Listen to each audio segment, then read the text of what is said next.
these things too, people don't even mean to offend you. Sometimes there isn't this malicious intent behind it. And that's why I use the "oh, you're so stupid" comment, because I feel like, sometimes people go, "You're so stupid." And it's meant like to be just like, "Oh, you're so silly. Oh, you're so ridiculous," as a Mm, comment. And it's all about what you are already feeling about mm, yourself and how you perceive what that person said. So that person might not have any malicious intent behind what they said, but you perceive it that way because you were already grappling with some self-conscious bias within yourself already.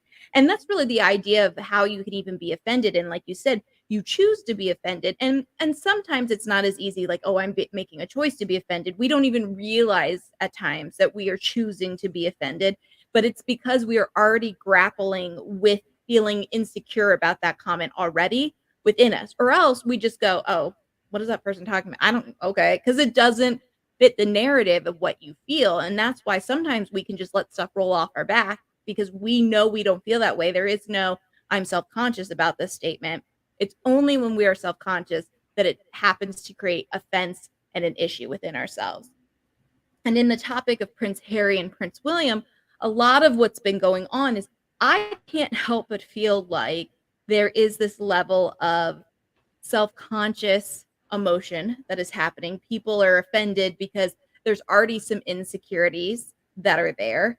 And some of the personal biases that are there, 100%, it's how you are exposed to, grow up, everything are your personal biases. We've talked about that in depth before on this show. But I think that there's a little bit of personal biases happening that people just need to be aware of, and growth mindset. And Prince Harry talks about that. But I also think that there's a little bit of this feeling of that self conscious emotion. And what I say with that is it seems like Prince Harry and Meghan Markle have been incredibly offended by a lot of things that are happening. And I'm not saying that they should or shouldn't be, but I also wonder to what degree there might have been some sensitivities that have essentially led to this huge explosion between two brothers that really, when you get down to the root cause of it, it got blown up out of proportion because there was this kind of lack of communication that was happening. So let me ask you this: what examples can you kind of give with regards to their Prince Harry's personal bias, or either one of the brothers' personal bias that they use as it that kept coming up in the documentary? Well, I think some of it was has to deal with their mother. I do think that there's this degree. The boys have processed the trauma and the grief of their mother in very two different ways. Prince William, we know he is set up to be the next king of England. So he's always been in a little bit of a different position than his brother as far as what he was being groomed for in life. But I think how he processed the trauma of his mother is very different than how Harry processed the trauma of his mother. And I can't help but feel like to some degree that has been misconstrued between the brothers. Harry has taken it as, our mother was killed by paparazzi. She was chased down. She was unhappy. Her mental health was a certain way. She wouldn't want me to live this way. She wouldn't want me to have these feelings. Whereas I think Prince William has more of this, that is my mother. I adore my mother. I love my mother. But, I'm in the royal family. This is what my role and my responsibilities look like. As long as I am keeping her memory alive and I'm doing her work. So I think there's two different ways that they have grieved and how they see the death of their mother. And so that has created some tension between them. But on a more sensitive topic, there is a lot of the racially fueled aspects that are happening there. And that is where I thought that you and I could have a great conversation, because there is this racial tension that has really been brought up over and over again. They mentioned how I think somebody in the royal family had said to Meghan Markle, and she said this in her interview, they questioned what the color of the skin of what their child would look like. And I wasn't there, King. I wasn't there. I have no idea in what context things were said to people, but I could see something along the lines of maybe there is a racial tone there. And it was said, like, well, what will the color of your children's skin be? And this is a monarchy that has been white since forever. And so maybe be that was a situation where, it's changed, it's different, and somebody said it in such a way that it should have been taken offensively because it was. Or maybe it was said in a way of somebody who's truly being curious, like, I wonder what the skin color of your children will be. And I will say this, I have a neighbor next door. I love them. The father is biracial, the mother is white, and their children look incredibly white. And we have talked about just genetics before, like how crazy genetics can be and how interesting it is that you have some people who turn out to be like a very creamy chocolate brown, other people who look really, really white. And it's more of just this, like, wow, genetics can be this really crazy thing. And it's more of an interesting thing than it's meant to have any kind of racial undertone. So again, somebody could have said, I wonder what the color of your children's skin will be. But it was really more of I'm curious. I want to know. I'm interested.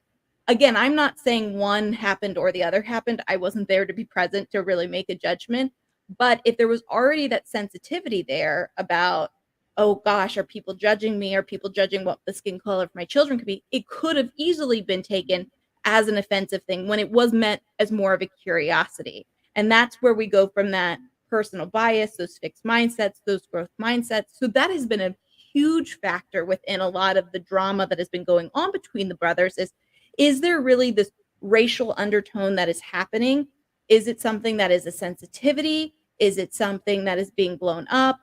And I'm really curious to get your perspective on some of this because I'm still at a point where I'm trying to put all the puzzle pieces together and really try to understand both perspectives. And one of the biggest challenges that has happened is Prince Harry and Meghan Markle have been able to speak, but Prince William and the royal family always take this like, we're not going to talk to the media, we're not going to say anything. So there's nothing from their perspective that has been put out there. So it's almost like only getting one side of the story right now.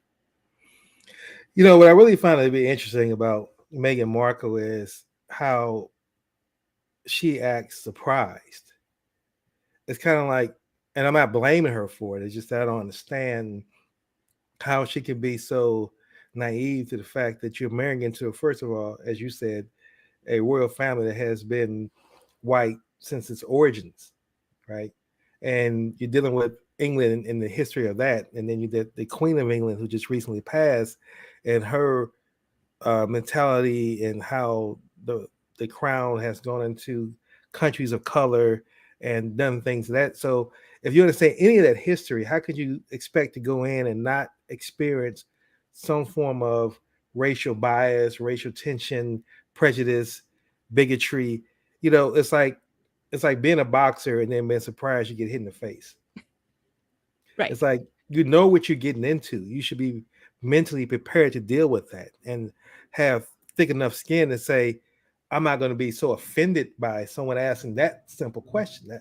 I mean, it's like of all things to be offended by, I'm sure there's a long list of things that she's heard or she's going to hear that can be offended by than that question. Mm-hmm. To your point, if you see, I've spent so much time on my personal growth and personal development that I can't even phantom being offended by something that someone would consider to be an obvious offense to me because I'm a black man. They can say certain things to me. They couldn't offend me. It's like I wouldn't give you that option. I wouldn't choose to be offended. So it's hard for me to kind of even relate to that. That's the first reaction I have. It's like, it's like the naiveness of millennials, or I don't know, she's Generation Z, if she fits into that category, for her to say, wow, I'm shocked that someone would even ask me that in this day and time. Really? Mm-hmm. It's like I would almost expect that to come up. It's like how could you even not herself, as well as Prince Harry, not even have that question in their mind, maybe not vocalize it to the public, but I'm sure that question would come to mind. It's like, anytime I believe, I don't have anything against anyone who's into biracial dating or biracial marriage, but I can't believe someone can say I'm so colorblind that that thought never pops in my head as far as what color is my child going to be. Now, it may not matter, once she comes out, you're not going to treat them or love them any different, but I'm sure that there's just a curious as far as what color, because even within the black community, like my father was very light skinned, my mother obviously was dark skinned. So I'm sure they had some, they were curious to say, what color is my child going to come out, Mhm. without it necessarily being an offensive thing. But then if it is a person's intent to be offensive, then again, it goes back to you give them that power. Mhm. So you have this, you've married into a royal family, and yes, that comes with a lot of um, potential blessings. You can look at it and say, I'm a very lucky woman. He chose me. But then at the same time, that comes with a lot of pressure and a ton of, they say, heavy is the head that wears the crown. So you got to walk into that with your eyes wide open and say, if I'm going to marry this man, and which he did, then you have to be willing to take all that's going to come with it as well. It's kind of how I look at that. I agree. I agree with you, and I wonder to what degree. Again, I wasn't in the room when the statement was made, so it very well could have been said with offensive intent. But I do wonder to what degree that maybe it was taken that way because there was always already that self-conscious emotion that was there versus somebody just vocalizing a curiosity that was not meant to be anything more than just a curiosity. And and I have to say, I'll be very honest. There's a lot about Meghan Markle because I think it's gonna be obvious that I'm biased, so I think I should just come clean and be fair about it. There's a lot about Meghan Markle that I'm not 100% sure. When there's something that's like something just doesn't seem right to me. I know in my gut something doesn't feel right, but I can't quite put my finger on what it is. That's kind of where I'm at right now. And I didn't start off that way. When they first announced, well, I don't know, several years at this point in time that, he was engaged, he was getting married. I liked Meghan Markle. I think she's a beautiful woman.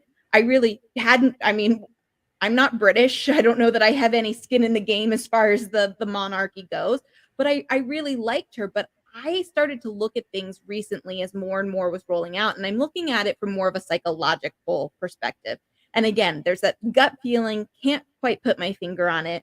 But I look at things like they opted to leave the royal family duties in England and they moved here. And that was like a whole series of things. They ping ponged to Canada, then COVID hit. Tyler Perry was able to help them out, and they ended up in California. And that's kind of where they have landed right now. And a lot of that was behind this idea of they wanted privacy, right? Her mental health had gotten incredibly bad. They were being bombarded with media. Media was really painting her to be this villain against Kate Kate Middleton, I believe is her name, Prince William's wife. They were making her out to be this villain, and they had to get away from it. But here's my thing: if you want to be private, cool. If you want to uproot the monarchy and the hierarchy of things, and you want to create this private life for you, I'm okay with that. But then why are you writing a book? Why are you creating a documentary? And the thing that Mhm. happened in the documentary is the second they did their exodus from the royal family, they were doing selfie videos, right? And saying, it's our day of leaving or our freedom day or whatever it is. And they're doing video montages on their phone. And then to some degree, you had to know you were going to make a documentary from the very beginning if you're doing this. And somebody said to me, they go, well, Prince Harry pointed out that their friend such and such, who is a film director, said, oh, you should really document yourself during this time period. But again, why would you document yourself to that degree unless you knew or you had an idea that you were going to put yourself out there? And to me, that's the very opposite of asking for privacy. And then from a psychological standpoint, I see that Prince Harry is now in a foreign land with no connections to family, no connections to friends. And isn't that what somebody who's kind of in a manipulative relationship typically does to somebody? They take you away from your family, they take you away from your friends, they make you very dependent on them and relying on them. And again, it might seem like I'm painting Meghan Markle a certain way, and I don't know her. I don't. But I'm just looking at the facts and I'm looking at what I can see. And that's why I say there's something in my gut that just doesn't feel right to me. And I'm going to be honest, King, because I feel like you and I have a relationship where we can be honest, and my true intentions and purposes. But I always feel nervous when I point out my feelings because I'm always afraid that someone's going to think that I am overlooking the racial aspect, because that really seems to be the big thing of this whole argument, from a media standpoint of what's going on, that there's a lot of racial stuff. And I'm always so afraid that if I point out these other things as a white person, that I'm like overlooking that aspect, or I'm trying to brush over that. And it really is not a brushing over, because I personally am not looking at this as a black or white thing.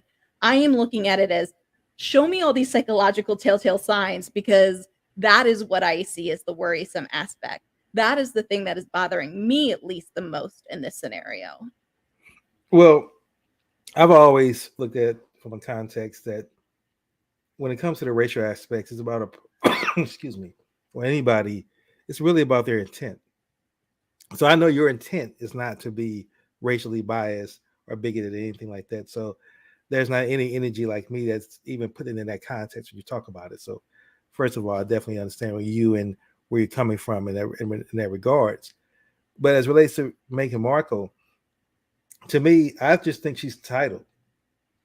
I think she has an entitled mentality because I don't think how anybody can who's rational and functioning at an educated level can say, I'm gonna marry Prince Diane's son and then expect privacy.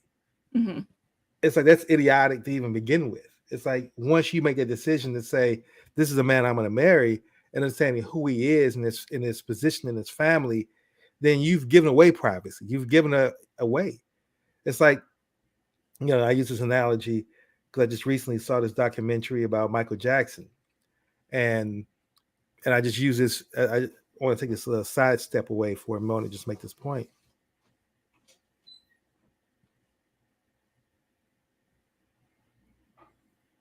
that you, Michael Jackson, was so famous from his entire life that he never had a moment of just being a regular person, right?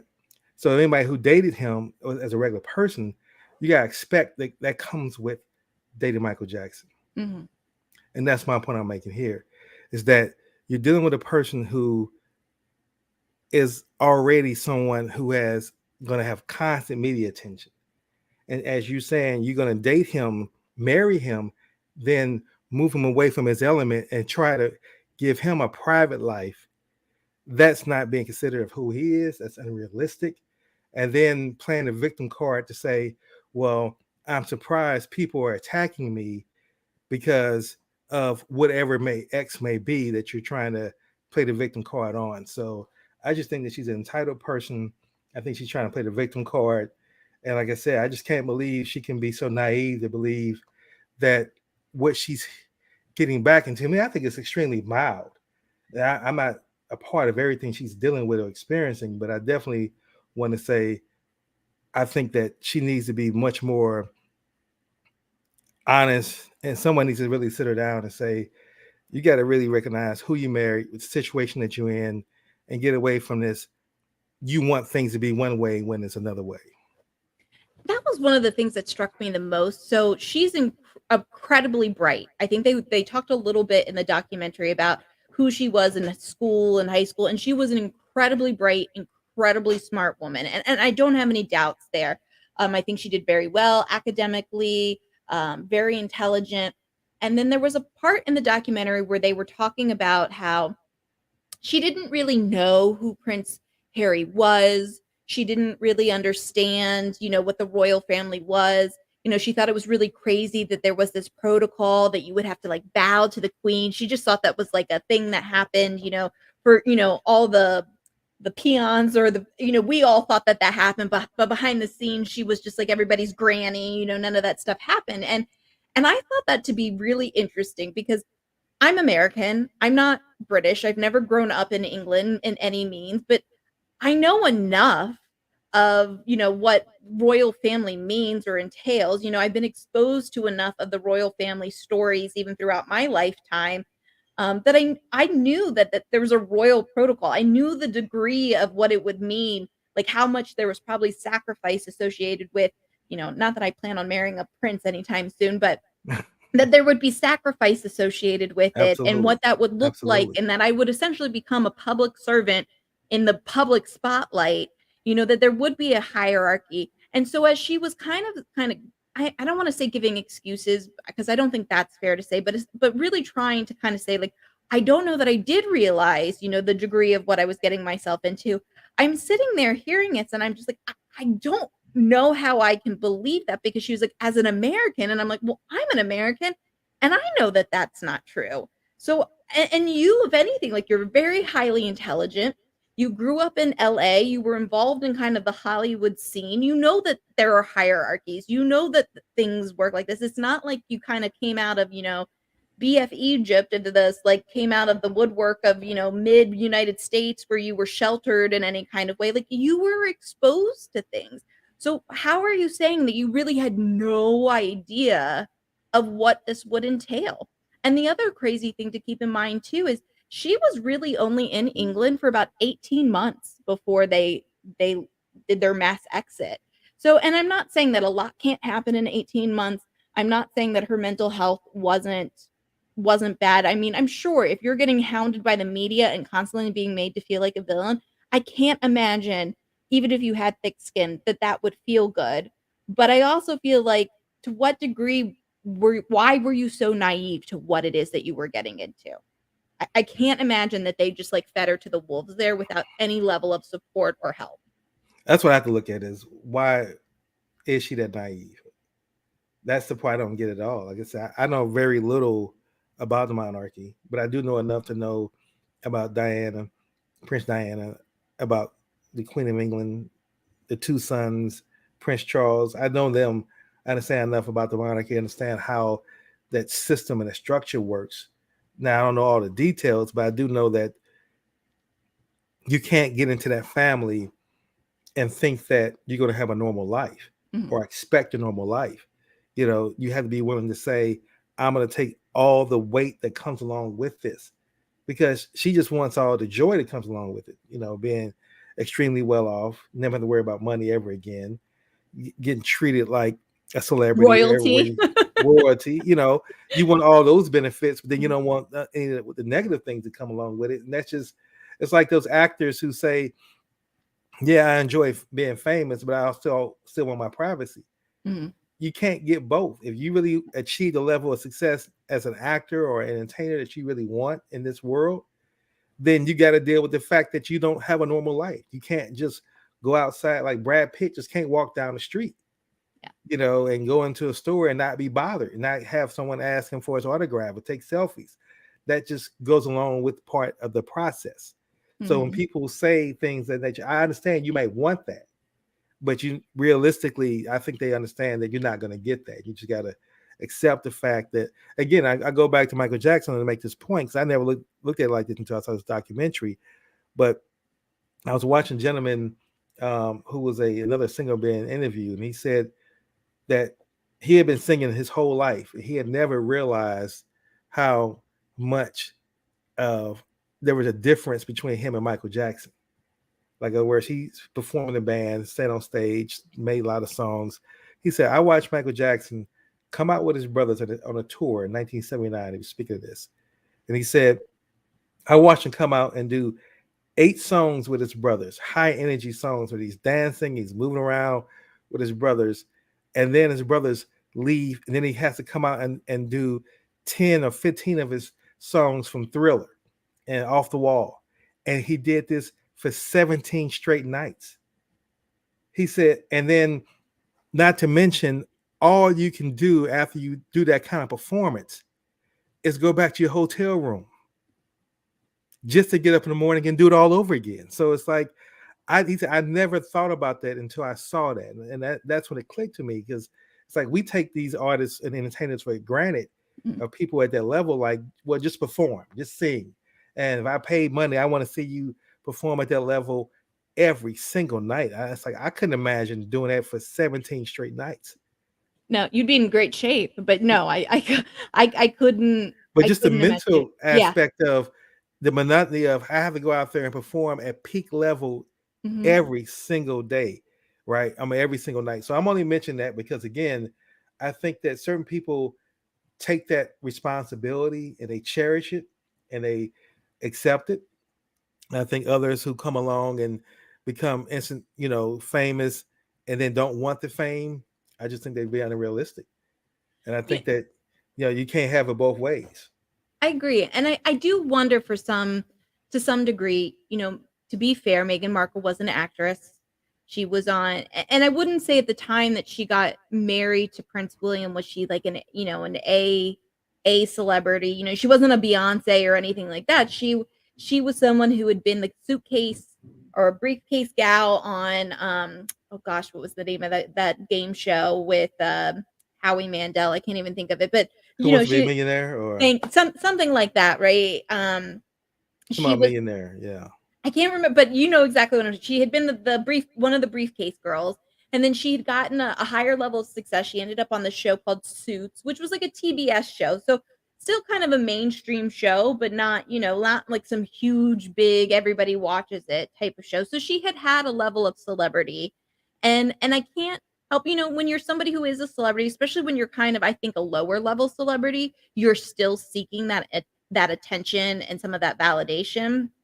And again, this is I don't know if this is my perspective or not. This is a perspective that has been talked about, and I'm still kind of mulling it over in my head. But there's this idea that she had gotten to England. She was married to Prince Harry, who was, essentially is the second fiddle, right? That's why he called his book that just came out The Spare. There's the heir and the spare. His brother being the heir to the throne, he was the spare, and so his I would say his expectations, his kind of the pressures in his life were just different from his brothers.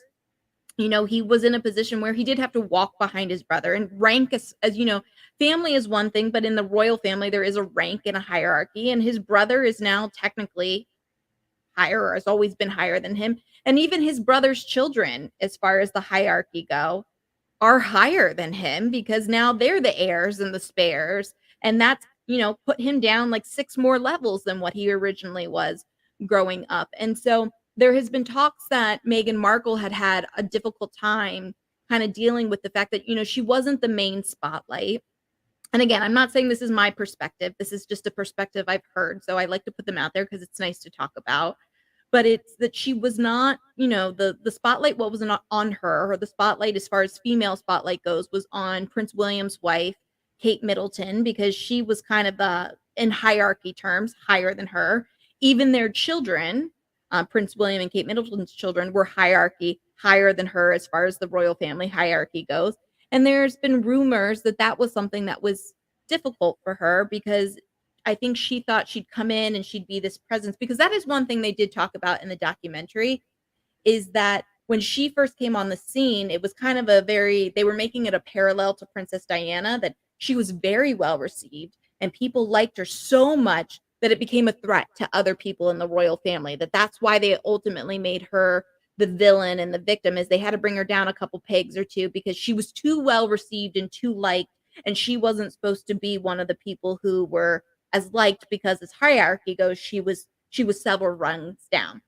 I don't know if that is true or not, but it's an interesting perspective.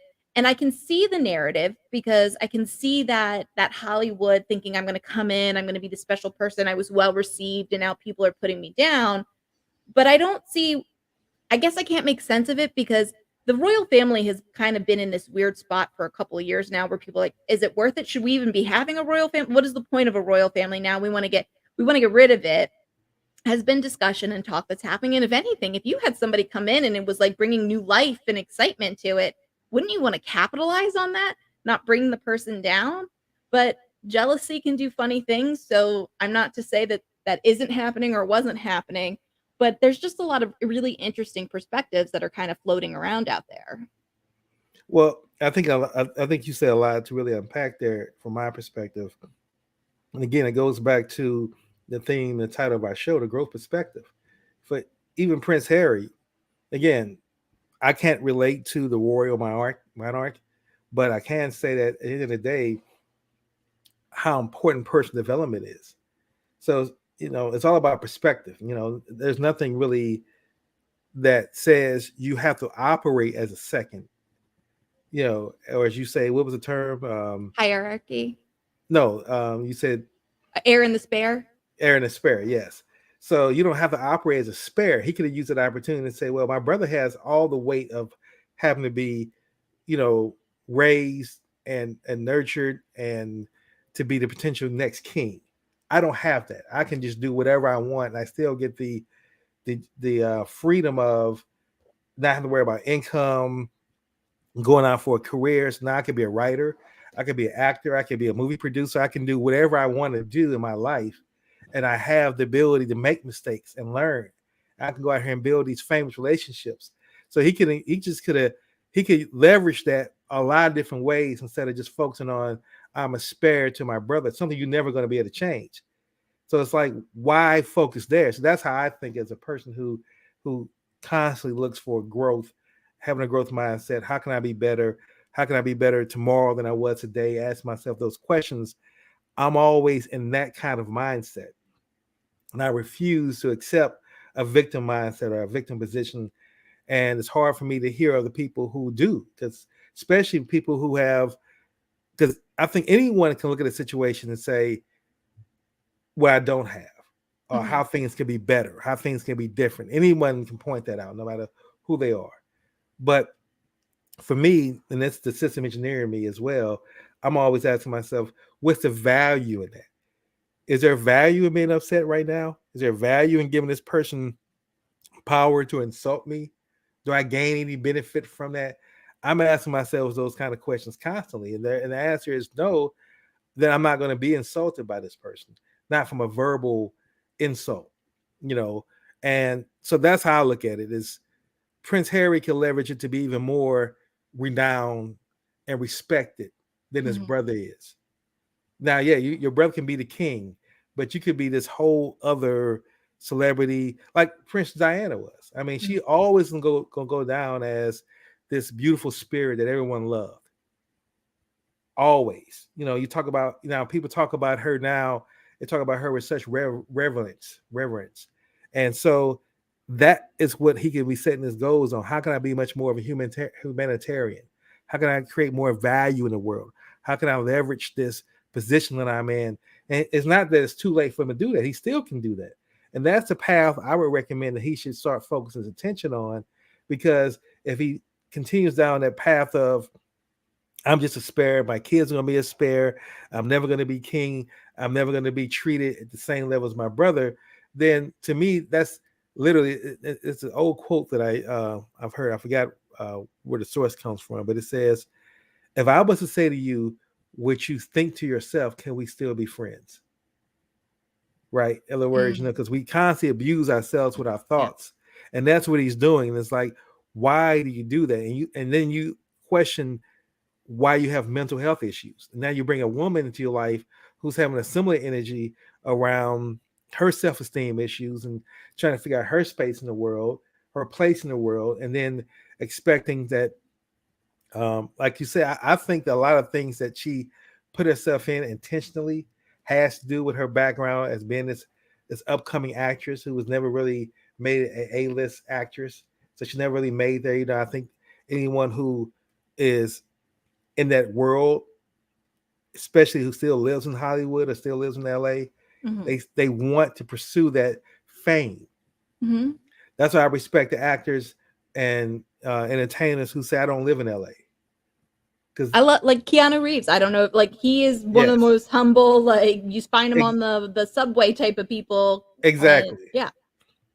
And exactly. he's a big A-lister. I would consider him a big A-lister, and he doesn't live that type of life. He doesn't, and that's where I'm getting at. It's like you could. I think everything comes down to choice, and that's why I like to say, as we talk about the growth perspective, is choose to constantly grow your mind and look at what I can do to bring peace. And that old expression, peace of mind. What can I do to give myself peace of mind and harmony and alignment with my purpose in life? And I know I'm saying a lot of things that may be more spiritual than most people may be used to hearing, but to me, that's where the growth perspective comes from. If I'm saying new terms, these are things you should look up. That's what people should pursue. Because at the end of the day, the world is so corrupt from a context of to pursue from capitalism. Corporations want 100% of your attention, from our cell phones to YouTube clicks. Everybody's trying to get your attention, and then everybody has their own agenda from that. And if Mm-hmm. I believe, and I close with this, that either you have a plan for your life or someone else has a plan for your life. There is no middle ground. And if someone else has a plan for your life, it's never going to be in your best interest. Mm-mm.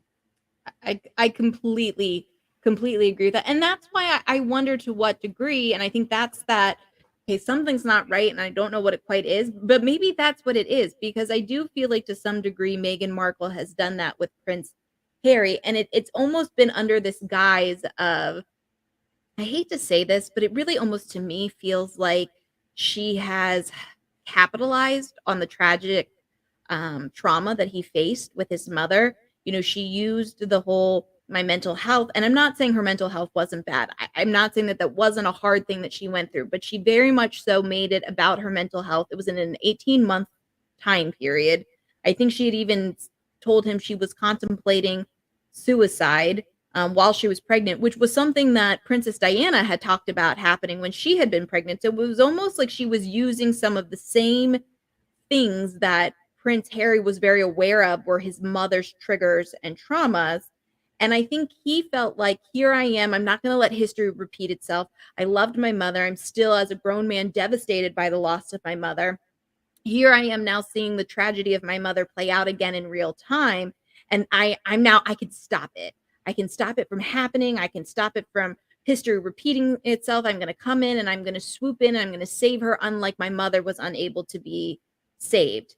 And I can't help to what degree, and I'm going to say, I'll give her enough credit to say that I don't think it was done intentionally, but to some degree, there had to be some subconscious intent there that ultimately is what secured her kind of taking him away from his family, being able to get him over to LA and kind of be able to really own the situation. I mean, you really feel like when they are talking that she is really the one who is setting the narrative and the tone, and he's almost blinded so much. I do truly think he loves her. So I do think he's almost kind of blinded by that love, and then almost blinded by this trauma of his mother that in his mind is repeating itself, and he is somehow able to save this person this time. Well, I think it goes back to what you said earlier. I think that it goes from a psychological standpoint, that spare mentality goes even deeper. So now maybe he's even being a spare to her. You know, like he's accepting that second role in everything he's doing. Because Mm-hmm. I can't phantom in my mind how if I'm a prince, how I can marry someone and then allow them to take me and try to create a normal life with me. It's like you married me, you know I was a prince. It was like it's not something that you didn't know and I just sprung it on you. You knew what you was getting into. So how do you think you're going to change the narrative? Yeah. And not to mention, as you said, that even if I'm allowing you to change narrative, what value are we getting? Are we happier now? Yeah. You know, so as you continue to go down that path, that's where I think Prince Harry has to begin to, like, if I'm at this level, I can't believe, and maybe he is, maybe I just don't know this, but I can't believe he's not reaching out to the people like Deepak Chopra, you know, those individuals at that high level of even Anthony Robbins, you know, Mm-hmm. folks who are sought out to help you really get your life together at Mm-hmm. the highest level. Why he's not tapping into those resources to really try to reshape his mind? Because again, I go back to, if you look at it from a context of who's more revered mentally, I mean, from a context of respect, of legacy, of admiration, Queen Elizabeth or Prince Diana? Mm-hmm. That Queen Elizabeth lived much longer than Prince Diana did, you know, but yet and still, Prince Diana would always go down as one of the few people that, if you ask people, give 10 names of people you truly admire that give you the image of love, of Mm-hmm. kindness, of giving, of service, her name's been mentioned in that top 10 every single time. And so to me, that's a legacy he should focus on, that he can be a part of. It's in his blood. He can begin to put his energy in that particular area. And I think that he will find out his life is much more rewarding, much more fulfilling than to continue down the road he's going down with Meghan Markle. And hopefully he can draw her over to that particular side of, let's just be philanthropic. Let's go out here and find ways that we can begin to bring a positive impact on the world and not focus on our personal issues. 100%. And I think some of the irony of the situation is he is the one who talks a lot about he always calls it unconscious bias, but again, it's pretty much one and the same as of personal biases. And so he really talks a lot about these growth mindsets and having to be aware of your unconscious slash personal biases and then remedy them. And so he talks this really great game of kind of being aware and attuned to what's going on and really trying to grow. And I'm not saying that to some degree he isn't. I do think that he is, but I also feel like his his I don't want to say blindness, but his almost how he is viewing the situation has almost created a fixed mindset that he's not aware of. And I don't again, I can't really speak. I know I feel like I'm just pointing the finger at him and Meghan Markle, but unfortunately they're the only ones who've been vocal about the situation.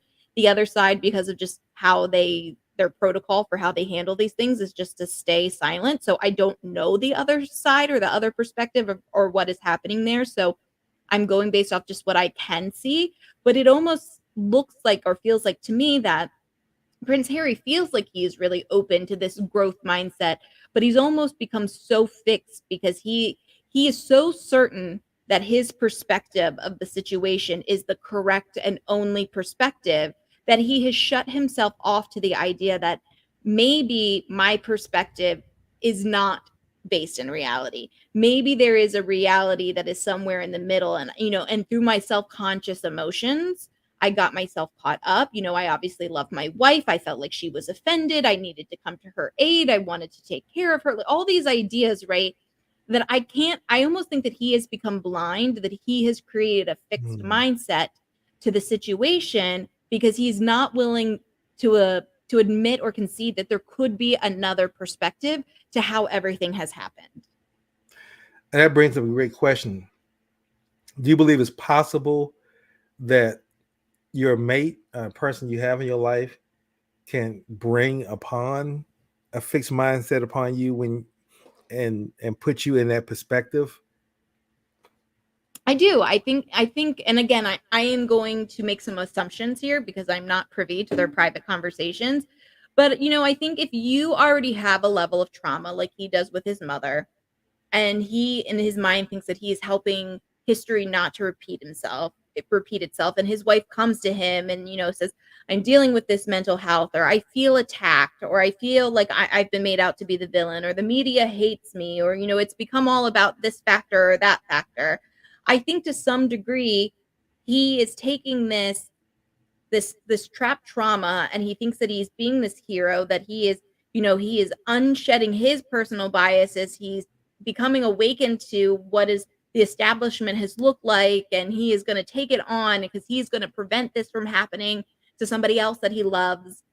But I think he's also shut himself down to the idea that maybe there is some other perspectives, or maybe there were things that were said that were not said in the way that it got misconstrued or how they thought it was intended to be said. And again, I wasn't there, so I don't truly know what it was said, but I'm just trying to think that I think that there are other perspectives that could definitely be in play here, but they have essentially made it so one, they know that the other side is not going to share their perspective, so they are owning the narrative right now. And two, I think if you say a narrative often enough, regardless if it is true or not true, even if you start with a couple little skews, or maybe this was my perspective, it becomes your solid reality and your solid truth. And there's been a couple of times now where they have been in interviews where their narrative has not stayed consistent. There have been some things where they've been caught a couple of times, and I think it's because they have started to believe some of these narratives that they've put out there, but I don't know how much those narratives are grounded in facts and reality sometimes, or how much they're accounting for other people's perspectives. And then that's where I think they've shut themselves down to almost thinking they were creating a growth mindset, but in reality, they have now gone down the fixed mindset path. Now, what do you recommend that a person can do to look for signs that they're going down the fixed mindset path? I think if you're at a point where it doesn't matter what people say to you, or if somebody goes, well, have you thought about it this way? Or because I've seen that with Prince Harry a couple of times now, where he's been on talk shows or interviews and somebody's been asking him. And one I think was like a British journalist said back to him something that he himself had claimed or said in previous interviews, and he got very offended and he got very upset. And I didn't say, like, he was very short and curt, and I didn't say that. Who said that? Some things that he was being contradictory to things he had said in the past, and he was getting very offended and upset. And I think if you ever get to a point where you're starting to get upset or frustrated or offended by the things that people are questioning or asking you, and they're really asking you from a I'm trying to understand your perspective standpoint, and then you're getting mad and upset, that's a good time to go, I might have a little bit of a fixed mindset. If I'm being asked to explain myself and my thinking and I'm getting mad at that person for it, then I might be a little bit in a fixed mindset. Because if your truth is your truth and you believe in it, and it's things have not wavered or changed, and people are just asking you, like, can you clarify? Can you explain to me your thoughts, your perspective on this? Then it should be very easy flowing, in my opinion. It should be like, this is my truth and this is what I stand behind and this is how I viewed it and this is how I experienced it. It shouldn't be this I have to go on the defense, because if I'm going on the defense, then obviously something has been skewed and I'm not willing to be open to this other perspective. And what would you say are some action items that people can begin to do on a daily basis to put themselves on the path of having a growth mindset, or at least pursuing that? I think sometimes we have to stop and we have to ask ourselves, did I get upset and did I get offended because what that person said already hit something, a nerve in me that was already sensitive, something that I was already grappling with myself, something that I already insecure about, something that I was already struggling with. And if that answer is yes, then I have to go back and look at, okay, so when they said it to me, was it really said with malicious intent? Was it really said in a way that was meant to hurt me? Was it really said in a way that was meant to bring me down a peg or two? Or was it a natural curiosity or a question or just a general statement? Or maybe were they even just kind of being silly or funny and I took it the wrong way? Because I think a lot of times people are not actually trying to be offensive or trying to be mean or just say things in a way that are meant to hurt you. But I think sometimes we're already grappling with that self-conscious emotion. And so we go ahead and we twist it a certain way in our heads. It's that perception versus reality, right? The reality was the person didn't mean to hurt me, but the perception was that they did because they said something that I am already sensitive about, something I am already grappling with. And I think that's one of the things that we have to be aware of. Is it being said in a malicious intent, or am I taking it in a malicious intent because it's already something that I am personally working on myself?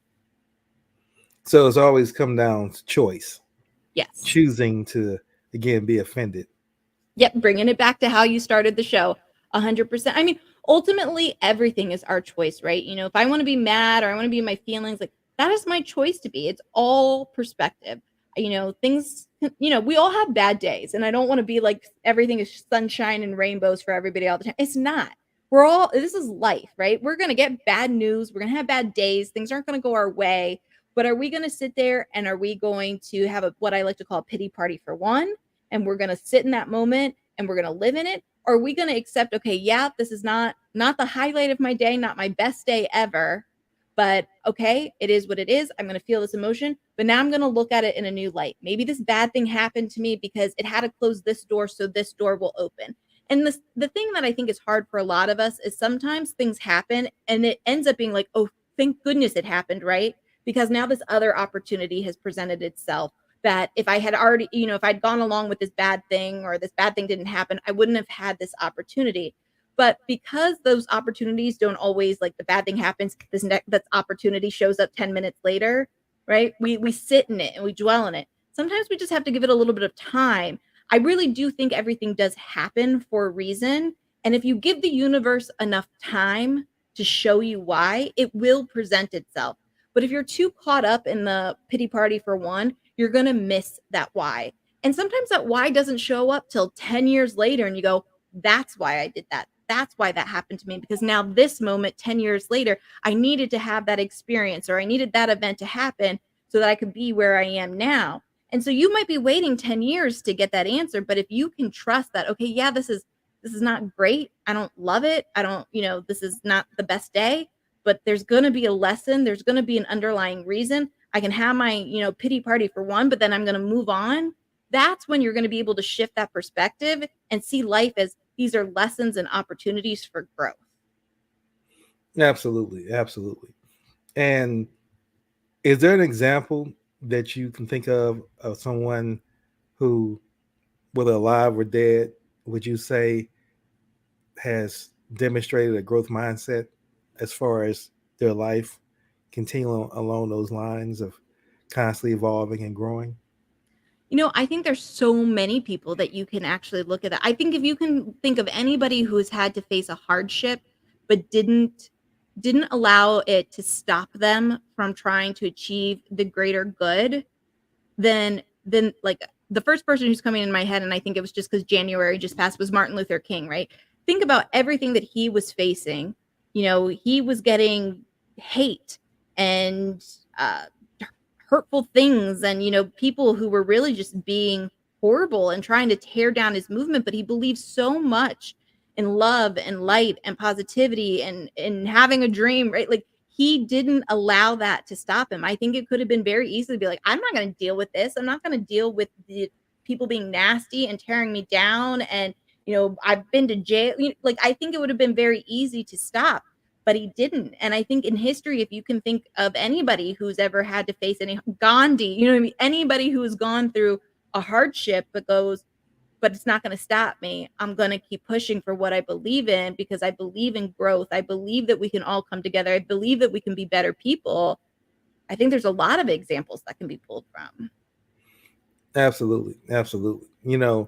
And what's funny, I recently did just out of curiosity, a Google search on who are the 10 greatest people in the world.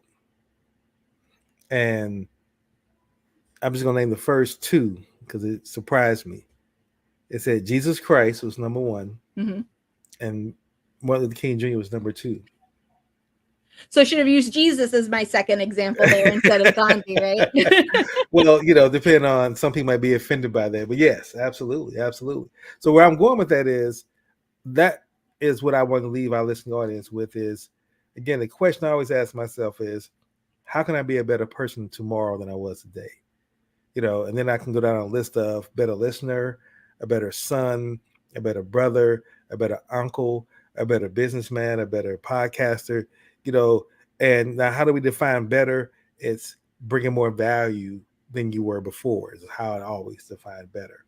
So that's something I just want to leave our listening audience with. And that to me is the essence of the growth mindset and the growth perspective. And just the other day, a friend of mine asked me a question about um, building a tribe, because now she understands that she had got disconnected from her purpose, and how not being connected to her purpose her life was just led to mental health issues, just instability in her life. And now that she's had a conversation with me and she's reconnected now with a purpose, she says now she realized that she wants to go out and connect with other people in that mindset. And I said, well, this is what you always want to do, is you want to make sure you look for individuals. I said two qualities I have really 10, but I said it's two, so you probably not remember all my 10, but make sure they're a good person, number one. Number two, make sure they have a growth mindset. I say everything else you can work through and you can expand on and you can work together to grow towards. But if they don't have a growth mindset and they're not a good person, that to me is always going to be problematic. And those are going to be the red flags. It tells you you should stay away from that individual. I 100% agree with that assessment. 100%. Well, any final words and thoughts you want to share with our listening audience before we wrap up our session today? The only thing I want to share is, make sure that you understand that there are two sides to every story. And we all feel very passionate, but sometimes those things that hurt us the most are because we're already hurting ourselves. So the next time you feel like somebody's done you wrong, or that you feel like someone has said something hurtful, take a minute, reflect, understand if that's something that you're already personally dealing with. Try to identify that, and then ask yourself, was it meant to hurt me? Or did I take it that way? Or was it meant to be just a statement or a questioning, and I need to start opening myself to a new perspective? Absolutely. Well, doctor, again, thank you for your investment time and energy in bringing the conversation, the topic. I thought it was a very interesting topic to discuss. And I liked how we were able to really look at what's going on with the Prince Harry, Meghan Markle situation, and then comparing that to having a growth versus fixed mindset. So thank you for the topic. Thank you for the energy, and thank you for joining us. And listening audience, thank you all for listening to another episode of Growth Perspective. We're here on the first and third Mondays of each month. And until the third Monday, I wish everyone a blessed and productive day. Thank you all. Thank you, everyone.